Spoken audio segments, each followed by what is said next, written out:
Olá! A cada 12 segundos, uma mulher é violentada no Brasil. E o Maranhão segue esse mesmo padrão. Por conta disso, foram criados momentos específicos durante o ano onde a visibilidade sobre esse problema é bem maior. E estamos exatamente num período desse, os 16 dias de ativismo contra a violência à mulher. E é sobre isso que nós vamos falar no programa de hoje. O Fala Mulher está começando.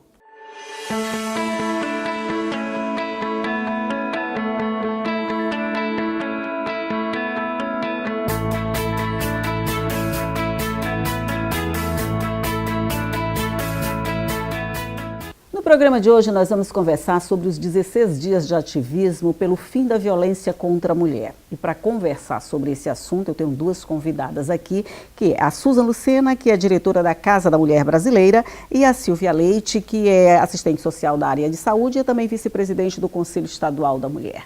Sejam bem-vindas ao nosso programa. Bom dia. Bom dia, para a gente conversar sobre um assunto não muito agradável, mas muito interessante que a gente deve discutir sempre. Esse dado de 12 segundos para uma violência contra a mulher não é um período muito pequeno. Se a gente fizer uma multiplicação disso ao longo do dia, bom, a gente nem sabe o resultado, né?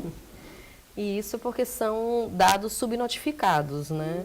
As mulheres ainda demoram, em média, 7 anos para conseguir denunciar.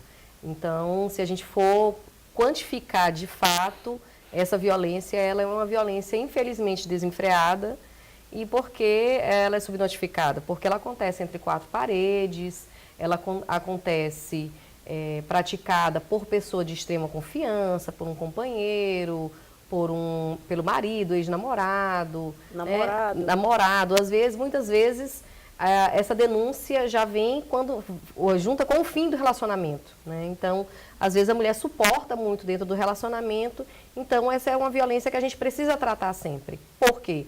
Não existe uma única pessoa que não conheça um caso de violência contra a mulher.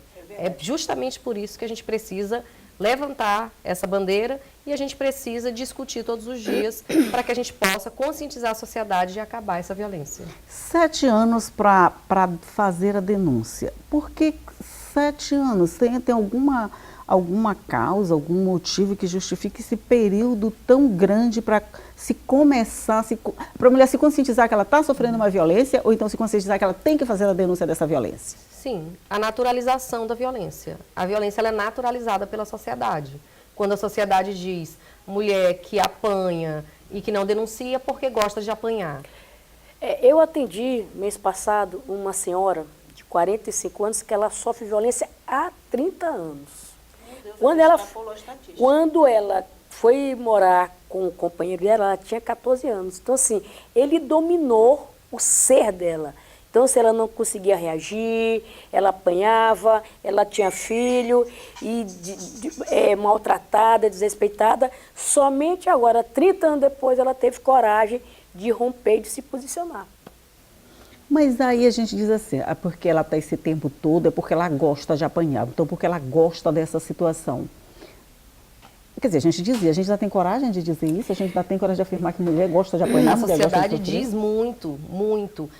É a chamada naturalização. A mulher, a primeira pessoa que geralmente ela procura é a mãe. E a mãe já passou por uma situação de violência. O que a mãe diz? Minha filha, eu já passei por isso, vai acabar. Aí a família dela e a família dele diz, não denuncie, não faça isso, você vai acabar com o seu casamento. O que vai ser de você? Quem é que vai te sustentar? Tem aquela Quem também é que vai cuidar dos seus filhos? Ruim com ele, pior sem ele, ainda existe, né? Sim, que é um ditado popular que tem um efeito em briga de muito marido e forte. mulher, ninguém mexe a colher. Saiu na rua esse horário com essa roupa, pediu para ser estuprada. Então, essa naturalização da violência faz com que a vítima ela seja culpabilizada pela violência sofrida.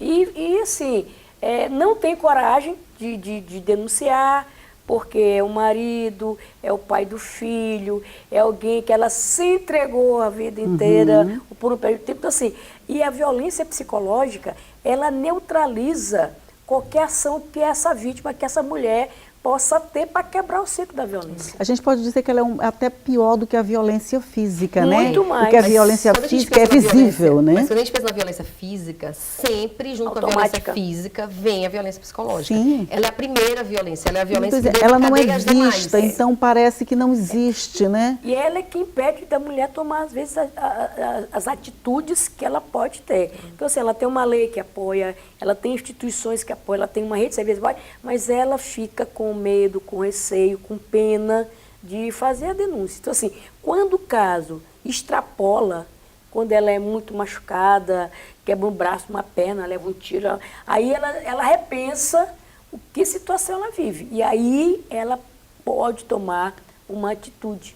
Né? Então, assim, eu trabalho num setor que atende mulher em situação de violência. Então, assim, semanalmente eu ouço muitas histórias, semanalmente eu aprendo muitas histórias e, assim, o nosso papel é fazer com que essa mulher entenda que ela pode viver melhor quebrando com o ciclo da violência, né? Pela essa tua experiência, Silvia, o que leva a mulher a ter esse start de que eu preciso parar com isso, essa violência está me fazendo mal, eu não mereço isso, eu não preciso disso? Tem alguma causa assim que dê esse estalo de que eu preciso romper com esse ciclo? Quando a dor extrapola. Quando a dor extrapola. E quando você está sob o controle daquela pessoa que está dentro da sua casa, que às vezes recebe seus vencimentos, controla a sua vida, não quer que você vista esse vestido, essa saia, essa blusa, esse short, essa maquiagem com que você está falando, esse controle. Então, quando extrapola, a mulher toma uma atitude. Então, assim, muitas ficam ainda, mesmo extrapolando, mesmo sentindo a dor, a raiva, ela faz o BO e às vezes ela se arrepende de ter feito porque é o pai dos filhos. Né? E aí é que nós temos que dizer, olha, você não nasceu para viver isso. Você não nasceu para ter essa situação. Você precisa romper com isso. Então, assim, é trabalhar o subjetivo da vítima. Porque o subjetivo, ele já vem tão moldado numa situação de violência, para ela sair dessa caixinha quadrada da qual ela foi colocada, ela precisa ter muita coragem. E também não tem a questão do sentimento, ele é assim, mas eu gosto dele. Quando ele não está violento, ele é muito bom, ele é um pai carinhoso. Está dentro do pacote. Está dentro dessa caixa dessa caixinha que foi moldada por ele. Né? A vida toda a nossa sociedade, ela criou justificativas para naturalizar. Quando o homem mata a mulher, é porque é um crime passional. Quando o homem mata a mulher, é porque ele está defendendo a honra dela, porque de alguma forma ele se sentiu desonrado. Então, até as nossas leis justificaram durante muito tempo, o nosso sistema jurídico justifica. Quando o homem diz, eu matei, mas na verdade eu tenho algum problema psicológico. Então, sempre tem uma tentativa claro de que ele justificar. Tem um problema psicológico, gente. Não, mas psicológico eu sei, que ele é doido, que ele é incapaz. Ele é incapaz, ele não tem responsabilidade sobre os seus atos. Semanas atrás, o homem foi absolvido, ele já estava separado, a mulher tinha um relacionamento, ele arrastou a mulher na rua da cidade e matou. Ele foi absolvido pelo júri popular. Ele estava defendendo a honra dele. Que é a chamada legítima defesa da honra. Isso agora. Foi uma estratégia jurídica criada na década de 80, que até hoje é muito utilizada, né, tentando colocar a vítima no banco dos réus. No banco dos réus, dizendo assim, sim, eu a matei, mas ela mereceu, ela procurou. Foi aqui no Maranhão. Certo, mas e aí quando acontece isso? Por exemplo, um júri popular vai e inocenta uma pessoa que comete um crime desse, que na nossa visão... Aí pode ser pedido, entra-se com recurso e se pede. Aconteceu no caso Ângela Diniz, que é muito conhecido, que é o caso do Alta Street. Aconteceu da mesma forma, né? Ele teve uma pena muito pequena, ao ponto de nem chegar a ser preso, e aí foi pedido o Ministério Público entrou com recurso e pediu que fosse realizado um outro tribunal do júri, foi quando ele foi condenado. Mas eu quero dizer, a Defensoria Pública, o Ministério Público tem atuado bastante, até no GTI do feminicídio, a gente levantou muito essa questão para que a gente pudesse tratar essas causas e que a mulher não fosse, mais uma vez, colocada em banco dos réus. Então, por isso que é muito importante se criar uma lei do feminicídio e parar de tentar naturalizar os feminicídios que acontecem. Mas eu quero dizer que quando um júri formado por pessoas da comunidade que viram aquela cena, que estão recebendo essa informação, quando elas inocentam uma pessoa dessa, elas não estão dizendo sim a essa violência? É a questão cultural. A naturalização da violência. Ele defendeu a honra dele. Então, assim, ela já estavam separadas, ela não tinha o direito de ter outro relacionamento. Ele poderia ter o direito de ter uma outra pessoa, mas ela não. Então, isso é a visão de uma cidade do interior, que a mulher tem que ficar, não pode ser feliz com uma outra pessoa. Eu estava em uma audiência pública em Maracassumé e um senhor levantou a mão falando o seguinte: bom era no tempo que não existia essa Lei Maria da Penha e o homem podia bater em mulher. Ai, eu fui meu explicar Deus. para ele que mesmo antes da Lei Maria da Penha, o homem não podia bater na mulher. Mas está na cabeça da sociedade de que se proibiu com a Lei Maria da Penha, né? Era muito Quer dizer, a gente tirou um direito deles, muito, é isso, né? praticamente isso. Mas se a gente for pegar um pouco da nossa história legal, das nossas leis, era permitido ao homem castigar fisicamente a mulher e os filhos. Né? Então vem de toda uma história. Perguntou a questão de quando a mulher denuncia. Um dos gatilhos da denúncia da mulher é quando a violência sai dela e passa para os filhos. Essa dói mais, e a proteção né? dessa mulher para com os filhos, ela diz assim, não, agora eu preciso tomar uma atitude. E é toda uma questão, não é só uma questão da violência. Por que a violência é uma questão de saúde pública? Porque essa mulher vítima de violência, ela acessa 3 vezes mais o Sistema Único de Saúde. Porque esta mulher vítima de violência, ela desenvolve doenças psicossomáticas. Isso. Porque estes filhos que vivem em um ambiente de violência, eles reprovam, abandonam a escola em cerca de 68% dos casos. Interfere, né? Então, a violência não é só uma questão interna entre 4 paredes, é um problema da sociedade. Né? Essa mulher que é vítima de violência, ela rende menos no trabalho, ela interfere na economia. Então, tem toda uma questão em torno disso que a gente precisa visibilizar e enfrentar. Por isso, esses 16 dias são muito importantes para essa atuação. Nós vamos já falar dessa, vamos dizer, dessa bola de neve que é a violência contra a mulher, de que forma ela afeta a sociedade, não só a mulher. Mas a gente vai fazer um intervalo rapidinho, daqui a pouco a gente volta para continuar falando sobre esse assunto. E vale dizer que o Fala Mulher é um programa da Procuradoria da Mulher da Assembleia Legislativa, em parceria com a Diretoria de Comunicação, e você pode participar a hora que você quiser.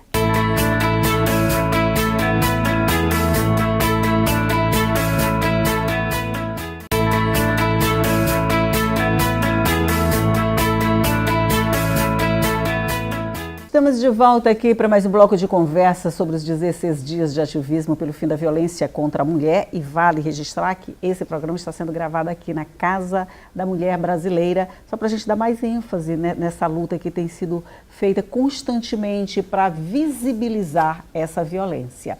E a gente estava falando dos efeitos, vamos dizer assim, tipo pedrinha na água que sai criando círculos cada vez maiores, ondas cada vez maior. E é isso que acontece com a violência contra a mulher. Ela não atinge só a mulher, ela sai atingindo vários pontos, não é, Silvia? Sim, a família, né? A família dela, né? Os filhos, a vizinhança, a sociedade. Então, assim, é um fato que realmente mexe e que precisa de uma resposta, precisa de um trabalho para que isso seja reduzido, né? A gente já tem esses movimentos, a gente tem três momentos bem específicos, não é, né, Susan, durante o ano sobre a questão da violência contra a mulher. Vem março, com o Dia da Mulher, qual outro? Aniversário da Lei Maria da Penha, em agosto.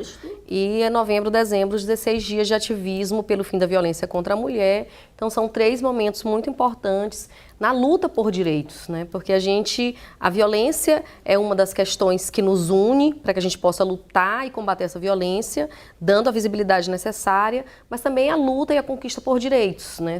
Que é algo mais amplo, né? A questão de igualdade salarial, a questão de igualdade de ocupação dos espaços de poder e decisão, de equidade de gênero. Equidade, né? Isso. E aqui a gente tem uma característica, vamos dizer, a nosso favor, né? A gente começa os 16 dias um pouco antes. Isso, exatamente. Justamente porque as maiores vítimas de violência no nosso país é quem está na base da pirâmide social, que são as mulheres, jovens, negras e pobres. Então, a classe, essa mulher que tem a maior possibilidade de vir a ser vítima de violência é o nosso foco. Por isso, no dia 20, nós damos início, né, que é o Dia da Consciência Negra, né? E a gente precisa dar essa visibilidade de que são as maiores vítimas de violência, maiores vítimas de feminicídio, as maiores vítimas de todas as negações sociais. E essa data, o 20 de novembro, é justamente a data do assassinato de Zumbi, líder do Quilombo dos Palmares, né, que realmente traz para a história do movimento negro brasileiro, a história da população negra brasileira, a necessidade de discutir a nossa vida no Brasil. Então, assim, nós sabemos, a Lei Áurea completou 30 anos, mas se nós formos analisarmos o que essa lei significou para nós, então você vê que, por que os presídios, a maioria, são negros?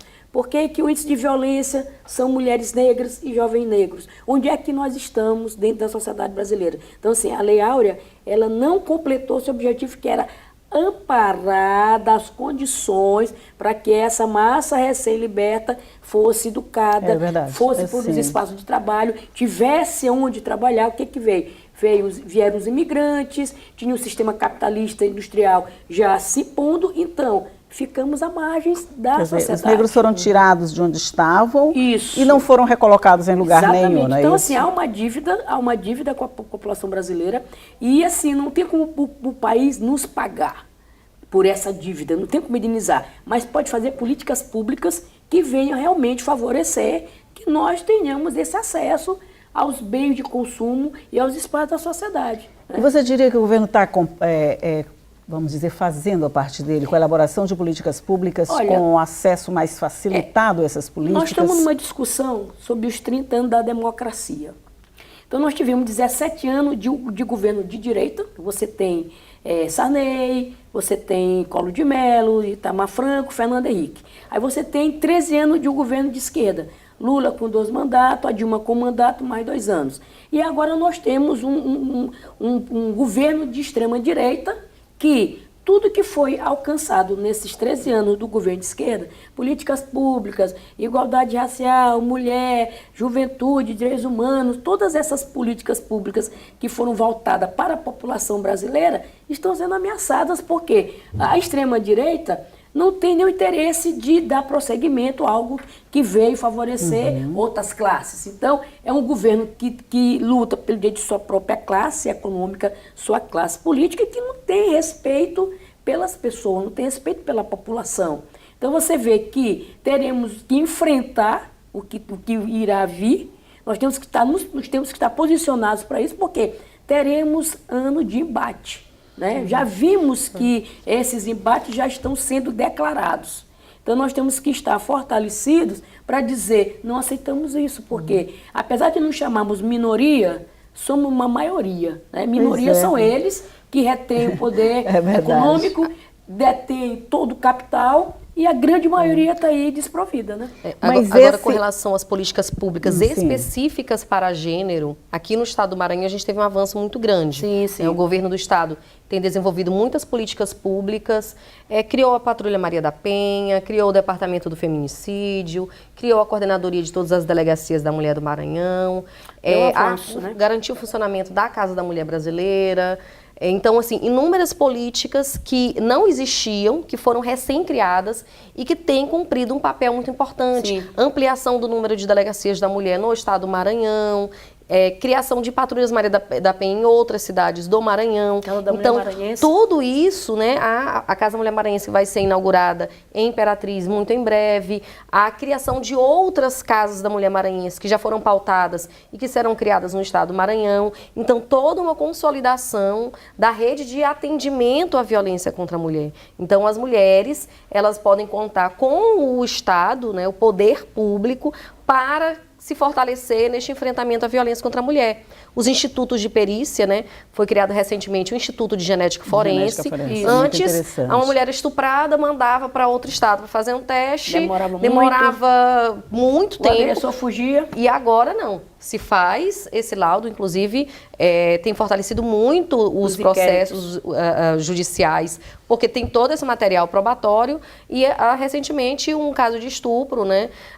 Um estuprador colheram o material genético dele, colocaram no banco de dados e lá identificaram que uma vítima que foi estuprada, inclusive ele estava com o rosto coberto, que batia o material genético, ele veio até a delegacia e se identificou, ele assumiu a autoria, inclusive, de mais esse estupro. Então, isso fortalece e muito, porque a gente sabe que esses casos vão ser investigados e vai ser encontrado algum dia essa autoria. E esse crime tinha sido praticado em 2017. Foi identificado agora em 2018. E só por falar em estupro, estupro é uma das, vamos dizer, uma categoria de violência mais subnotificada, não é isso? Isso, pelos dados do SUS.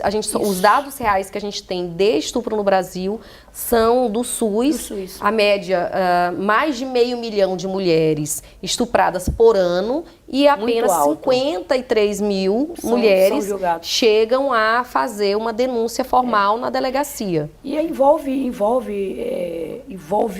uma dor, que essa dor ela é única para cada mulher. Então, assim, ela vai ao SUS porque ela está muito machucada, ela vai ao SUS porque ela precisa de tomar uma medicação, que é a profilaxia, contra HIV, contra hepatite, as DSTs, a pílula do dia seguinte. E esse atendimento, o futuro presidente quer tirar do SUS. Quer dizer, o que ele está querendo com isso, né? Que ele já declarou isso. Então, assim, nós teremos que lutar muito para garantir essa assistência. Para onde vai essa mulher vítima de violência sexual? Se não for para a saúde, ela vai para onde? Para a casa dele, para o Planalto? Vai para o Jaburu? Quem vai cuidar dessa vida? Então, assim, não é de rir, mas foi engraçado. São situações que a gente tem que entender o que já foi dito e a gente tem que se posicionar. Mas entendeu? Aí, vamos botar aqui entre parênteses, essa minoria, ela tá suficientemente armada para essa luta? Ela vai ter como combater essas possíveis decisões, essas possíveis ações que vão vir? Olha, o movimento social brasileiro, ele é histórico, ele não começa nos anos 70, ele começa desde as primeiras revoltas. Então, nós temos revoltas nativistas, que a história mostra, revoltas separatistas, que a história... Então, assim, o povo brasileiro sempre lutou para ter sua melhoria, sempre foi um povo de luta. Então, assim, na República, no século XX, tivemos lutas, né? E vamos continuar tendo a ditadura. Então, assim, nenhum direito nosso enquanto mulher nos foi dado. Todos os nossos direitos foram conquistados. O voto, e muito, então, assim, com muita seja a criação, luta, né? Seja a manutenção, seja o não retrocesso, nada nunca veio pra gente, nossa, mulheres, vocês são tão legais, a gente vai deixar vocês votarem. Mulheres, vocês são legais. Não, vocês precisam nos representar, vocês precisam participar aqui conosco da decisão. Nunca foi. Nunca foi. Né? Todos os espaços foram conquistados. Então, com assim, muita luta sempre. Com muita luta. E com muitas que tombaram no meio do caminho, que foram assassinadas, né, que foram violentadas por não aceitarem, por lutarem por um Brasil diferente, por um mundo diferente, né? Quando a gente pega os 16 dias de ativismo, dentro desses dias, por exemplo, o dia 6 de dezembro, que é o dia pela não violência contra as mulheres. Por que esse dia? Qual é o marco? Um estudante de engenharia entrou numa universidade e disse: mulheres não podem estudar engenharia. Então, separou homens de um lado, mulheres do outro e atirou contra as mulheres, porque elas não deveriam estudar engenharia. Né? E a gente não vai longe. Em 2005, o reitor de Harvard disse: as mulheres não foram feitas para a ciência. Em seguida, ele saiu, né, foi retirado da reitoria de Harvard. Graças a Deus. A gente precisa... O que a gente tem que visibilizar? Que ainda tem muito esse pensamento. Por que a gente não está nas escalas de poder? Por que no STF, a primeira mulher ministra só foi em 2000? Um Supremo Tribunal Federal, né, que é o maior poder do judiciário, que existe há mais de 100 anos. Por quê? Né? Então, por que se a gente pegar todas as mulheres que já foram deputadas federais no Brasil e mandar, assim, vamos sentar aqui todas, aqui na Câmara dos Deputados, não vai completar as 513 cadeiras. Não vai, né? mínimo. Então, assim, E o Maranhão está tendo uma representante senadora agora, né? A gente nunca tinha tido uma representante no Senado Federal, né?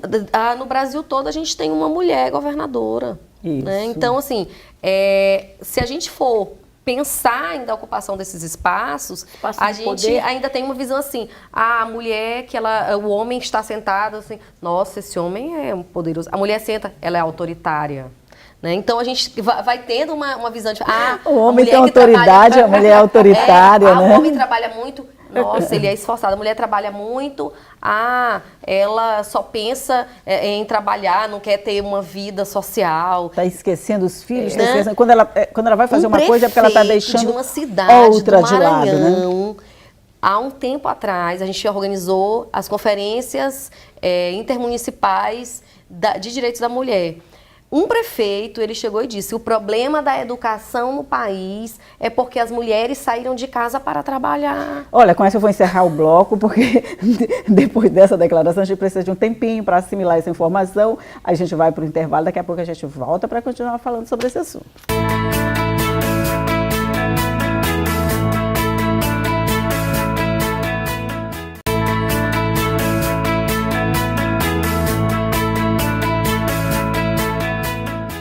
Voltamos aqui para o nosso último bloco de conversa sobre os 16 dias de ativismo pelo fim da violência contra a mulher e aquela declaração assim que me deixou meio impactada, porque eu acabei logo o bloco. Como é que foi mesmo, Silvia? Mulher, o que foi que aconteceu? Um prefeito, inclusive advogado, né, de uma cidade do interior, em uma conferência intermunicipal, né, de direitos da mulher, mulheres de várias cidades que se reuniram em uma cidade específica.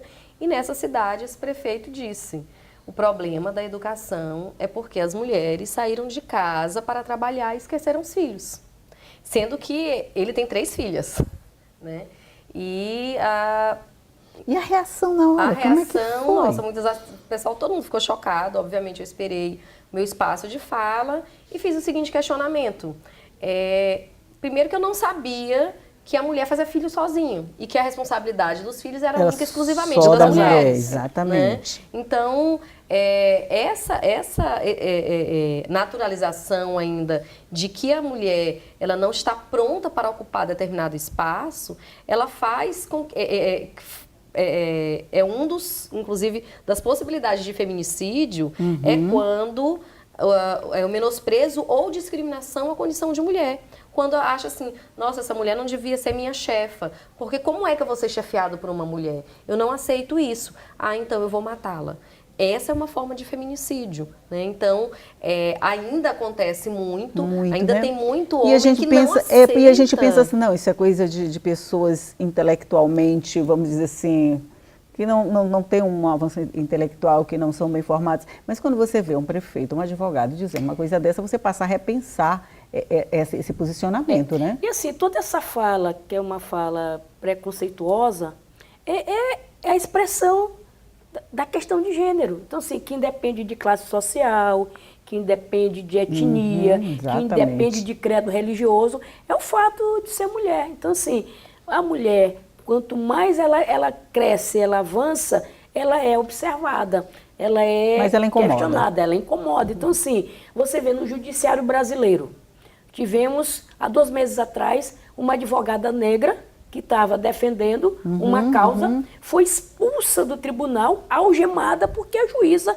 achou que ela estava só acompanhando aquela pessoa. Quer dizer, então, o desrespeito das instâncias contra a mulher e mulher negra, ela é enorme. Então, assim, as mulheres sofrem assédio moral e sofrem assédio sexual dentro do judiciário brasileiro, porque é dito que é um espaço de homens, um espaço de homens brancos. Quer dizer, as mulheres entram para o judiciário pela competência técnica, pelos concursos, quer dizer, estudam, mas aquele espaço não é dela, historicamente não é dela. Dentro da sociedade patriarcal, que até hoje influencia o comportamento dos homens, a mulher tem seu espaço, que é dentro de casa cuidando de filho. Aqui, Casa da Mulher Brasileira, não foi inaugurada oficialmente, ela foi ocupada pelo movimento social. O Conselho da Mulher ocupou o espaço porque o governo federal, por tititi, não veio para o Maranhão inaugurar a casa. Nós não temos placa de inauguração. Campo Grande tem, Sobradinho tem, o Ceará foi inaugurado esse ano, o Maranhão foi ocupado pelo movimento de mulheres. Aí o movimento veio, fez uma gravação, levamos o questionamento para Brasília, para a Conferência Nacional das Mulheres, reunimos quantas assinaturas lá naquela moção?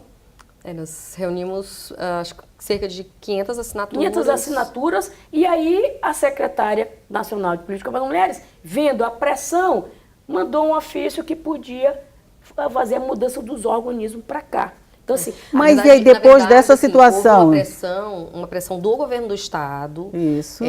O governador fez contato com a então ministra. Isso que eu queria saber. Luzlinda Valois, pedindo que a casa fosse inaugurada. Ela havia acertado que a casa seria inaugurada no dia 23 de março. Nós, da Secretaria de Estado da Mulher, fizemos contato com todos os...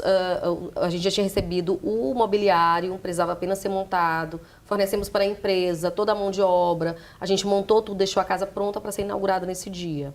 Resolveram que iria inaugurar em agosto. Esteve aqui a então secretária de Política para as Mulheres, a Fátima Pelais, almoçou com o governador e se comprometeu a inaugurar a casa no dia 15 de agosto. Acontece que por questões outras não foi feita essa inauguração, e aí o movimento mas no dia 2 de outubro, a gente já tinha reunido com alguns órgãos, no dia 2 de outubro, o secretário de Segurança autorizou que a delegacia viesse para cá para funcionar, foi o primeiro órgão que veio para cá.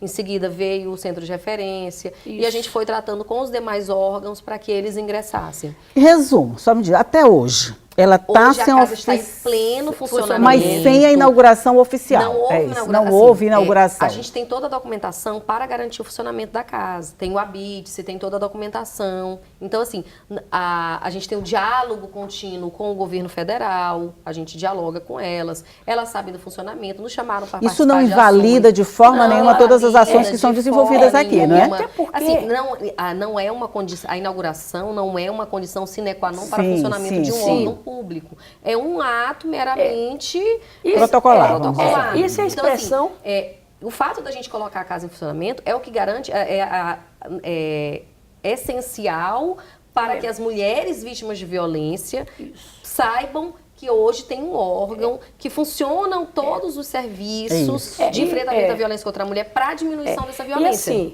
E assim, antes a delegacia da mulher funcionava de segunda a sexta. Quer dizer, enquanto esse tititi de gestão pairava, as mulheres precisavam de atendimento. Então, assim, foi preciso lutar para que realmente fosse atendido, porque quem está lá em Brasília, no seu bem bom, não sabe o que acontece aqui em São Luís, na periferia, final de semana. Que sábado e domingo são dias violentos, então, assim, isso. A luta, ela é diária, a luta é constante. Pois é, aí depois dessa exposição toda que vocês colocam, a gente fica pensando assim, todos esses movimentos que são feitos, 16 dias de violência, Lei Maria da Penha, o Dia da Mulher, esses 3 momentos bem visíveis, eles de alguma forma, eles não estão servindo para trazer essa visibilidade que se espera dessa luta toda? Estão, sabe por quê? Pode fazer uma pesquisa, todas as votações nas assembleias e na Câmara de Deputados e Câmara de Vereadores para direito das mulheres, elas acontecem basicamente no dia 8 de março. Sim. Eles ficam procurando pautas, assim, o que tem aí de direito da mulher? Vamos votar alguma coisa de direito da mulher, né? Então, assim, é um momento importante porque neste momento a gente tem essa visibilidade, né? Então, a gente precisa, assim, desses espaços para visibilizar cada vez mais, porque, assim, ninguém vai falar do que não se vê. Por que antes não se falava de feminicídio? Ia tudo lá na vala comum do homicídio, era tudo homicídio. Cria feminicídio, pessoal, mas o que é isso? Aí, o caso Mariana Costa, todos os jornais noticiaram como homicídio, né? Não viam ainda o crime do feminicídio. Hoje, acontece o feminicídio, está todos os jornais falando mais um feminicídio. Aí o pessoal fala, nossa, aumentou o número de feminicídios. Não aumentou. Não aumentou, não. Começou a ter nome, começou a ter rosto, começou a ter a motivação desses crimes, a ser vista essa motivação. Em 2015, teve uma mulher aqui em Bacabeira que foi esquartejada, o corpo jogado no rio, e ninguém falou, porque naquela época ainda se falava em homicídio, né? Quando se fala agora, não aumentou o número de feminicídios. Inclusive, este ano, comparado com o ano passado, o ano retrasado, houve já uma diminuição, demonstradamente. Isso, importante trabalho de prevenção realizado junto às escolas, Departamento de Feminicídio, Governo do Estado, Polícia Civil, Secretaria de Segurança, Secretaria da Mulher. é já uma certa visibilidade disto. Mas o que a gente precisa ver? A gente precisa demonstrar, porque a maior parte dessas mulheres vítimas de feminicídio, elas vêm da violência doméstica. Sim. As mulheres são assassinadas. Já era um quadro que existia antes, né? Dentre 3 mulheres vítimas de feminicídio, 2 são mortas dentro da sua própria casa. No caso da Mariana, né? E assim, a lei do feminicídio, ela foi tão importante que ela coloca 12 modalidades de feminicídio, né? Inclusive aquela jovem do Maiobão de 14 anos. Então, o feminicídio, ele coloca feminicídio na faixa etária menor de 15, né? Então, ele vem trazendo. Aumento de pena. Assim, são duas modalidades. Menosprezo e discriminação à condição de mulher decorrente de violência doméstica e familiar. Isso. Aí tem as causas de aumento de pena. Idosos. Menores de 14 anos, gestantes, se acontecer na frente dos filhos. Então, tem o crime de feminicídio é uma qualificadora do crime de homicídio e ela tem ainda essa possibilidade de aumento de pena nestes casos. Dependendo da situação em que ocorre, né? Dentro dessas 2 qualificações, você tem assassinato por lesbofobia, por racismo, Por quê? tráfico. A primeira palavra que eu não entendi. Quando mata uma mulher que é lésbica pela condição dela ser lésbica, né? Sim. Aí você tem racismo, você tem intolerância religiosa, você tem tráfico. Então, assim, há os vários casos, né, do feminicídio, ele coloca essas 12 modalidades que aí vão ser analisadas. Então, assim, ninguém fala que o Brasil hoje lidera o índice de violência contra o segmento LGBT. O Brasil é o que mais mata LGBT. Homens e mulheres. Nós temos maranhense morto esse ano, que foi pedir a mão da namorada, o pai foi lá e matou a menina na rua. Então, foi feminicídio em base de quê? Isso, a questão da uma relação. outra Isso. Então, assim, dentro do feminicídio, apesar das questões jurídicas... O Brasil é o 5º país em número de feminicídio. Tem essa o 5º país? É o 5º país. Aí você vê o maior número de feminicídios. Mas aí a gente volta para aquela situação, não são casos que aumentaram, são as denúncias que aumentaram e a classificação que foi refeita. É mais ou menos isso, né? Agora, na questão do feminicídio, assim, não tem... São os dados que chegam, de fato, com relação ao feminicídio. O Brasil, ele mata muitas mulheres, né? Nessa naturalização da violência, de que a mulher, ela tem que estar numa relação de submissão, de aceitação. Inclusive, tem mulheres que aceitam um relacionamento dessa forma, que aceitam a violência sofrida e ainda assim são vítimas de feminicídio. Isso na maior parte dos casos. Sim. Porque a gente fez um levantamento dos números de feminicídios e das mulheres que denunciaram e 90% das mulheres vítimas de feminicídio, elas não chegaram a denunciar, não chegaram a ir numa delegacia. Pois, elas não chegaram a denunciar. Aí a gente pode pensar assim, tem mulheres que vivem em situação de violência e mesmo assim não se veem como violentadas? Isso. Sim. Existe. Sim. Que é a questão, como a gente falou anteriormente, ela está dentro de uma caixinha que foi moldada por essa pessoa. Que é o mundo dela. Que é o mundo dela, a violência psicológica, né? E que não é realidade só dela, é a realidade dela e de todas as mulheres que ela conhece. Entendi. Tem locais, se a gente for pegar assim, o interior do Maranhão, um lugar assim de maior número de negações de direitos, de acesso a serviços públicos e etc. Que as pessoas vivem numa comunidade. E é comum que todas as mulheres sejam vítimas de violência. Porque é comum que o homem saia a hora que quer, que chegue a hora que quer, que faça o que quer, que tenha outros relacionamentos. E que a mulher aceite, que fique em casa, que cuide dos filhos. E que se ele não quiser que ela trabalhe, ela não trabalhe. Que se não quiser que ela vá na rua. Não tenha quem recorrer. Como é que começa um relacionamento abusivo? Começa dizendo, não gosto que você ande com essas tuas amigas. Elas não são boa influência. E a mulher pensa, nossa, ele tem um cuidado especial comigo. Isso que Aí começa... não usa essa roupa, não fica bem, nossa, ele se preocupa comigo. Aí a mulher já, não usa essa maquiagem, é muito carregada, fica parecendo mulher da vida. Aí a mulher já muda. Então, aí ela vai casa, se moldando, aí vai embora pra casa moldando. dela. Aí ela vai na casa da mãe, o que tu quer indo pra casa da tua mãe? Tu não tem tua casa, vamos cuidar aqui da nossa casa, deixa... Então, parece uma coisinha tão inocente, né? Quando dita assim, né? Vai moldando, sem perceber. Vai criando a caixa, né, Aí, Silvia? Trabalhar pra quê? Eu ganho bem, eu te sustento, não precisa, cuida dos nossos filhos, cuida da nossa casa. Ao ponto da mulher começar a viver em um cárcere privado sem perceber e, decorrente disso, começar a ser vítima de violência e ninguém sabe que ela está sendo vítima de Exatamente. violência porque ela ninguém não tem mais contato com ela. Com ela, sim. Então, assim, Contou quem vai olhar o olho roxo dela se ela só está Praticamente dentro de casa? não sai de casa, Ninguém né? Para vai que ir na olhar. casa da mãe, para que conversar com as amigas, para que ter um trabalho. E aí Não ela já sei. vai se sentindo assim. Aí vem o ciclo da violência, né? Que vem a agressão verbal, vem a agressão física e vem a lua de mel. Meu amor, me perdoe, eu te amo, isso não vai acontecer Isso. novamente. Depois vai Olha, mata. Pensa, não, você é a mulher da minha vida, sem você eu não sou ninguém, tem nossos filhos, vamos cuidar dos nossos filhos, vamos cuidar da nossa casa. Aí a mulher cede. Aí recomeça o ciclo Aí da violência. recomeça. Eu sei que a gente passaria assim um tempo inteiro, a manhã inteira, conversando aqui sobre essa questão que vai ser sempre muito ponto a tratar. Mas eu queria só lembrar uma coisa. Esse mês nós temos várias cores de laços, não é, Suzana? A gente Isso. tem laço branco, laço laranja. Me explica rapidinho cada um, só para eu encerrar. Dia 25 de novembro é o Dia Internacional pelo Fim da Violência contra a Mulher e é o dia de utilização do laço laranja. Já existe, inclusive, uma campanha da ONU para que todo dia 25 a gente use uma peça de roupa laranja, que é a nossa demonstração de que a gente luta pelo fim da violência contra a mulher. Né? E no dia 6 Laço é a luta branco. dos homens 6 de dezembro. né, Sensibilização, pela não violência sensibilização. contra a mulher. Que é a utilização do laço branco, né, pelos homens, dizendo que eles estão conosco nessa luta. Então a gente aproveita para convidar, né, que nessas duas datas, no dia 25 de novembro, todas e todos possamos utilizar o laço laranja e que no dia 6 se utilize o laço branco na demonstração branco. de que todos e todas nós lutamos pelo fim da violência contra a mulher. E encerra no dia 10, que é o Dia Mundial de Direitos Humanos, né? Ah, certo, vai até o dia 10. 10 Então, de a nossa dezembro. começou no dia 20 e vai até o dia 10, quer dizer, a gente Isso. tem um tempinho a mais Isso. E a para luta- trabalhar essa visibilidade. E a luta continua, vamos estar preparada para 2019. Com toda certeza, seja com laço branco, seja com laço laranja, o que interessa é que todos participem dessa mesma campanha.